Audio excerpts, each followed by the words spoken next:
دریم، آیا کله چې غواړې له خپل وخت څخه ډیر خوند واخلې، تلویزیون ګورې، سګریټ لګوې او که ویده کېږې؟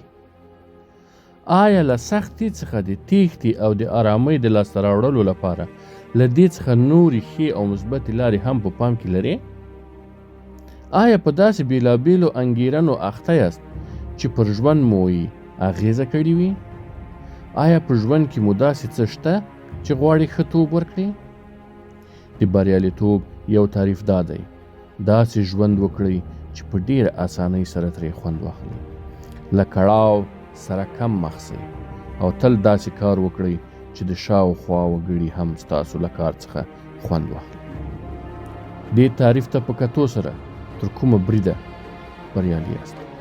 د دې لپاره چې نن له خپل ژوند څخه خوند واخلئ، څه کولی شئ چې ترسره یې کړئ؟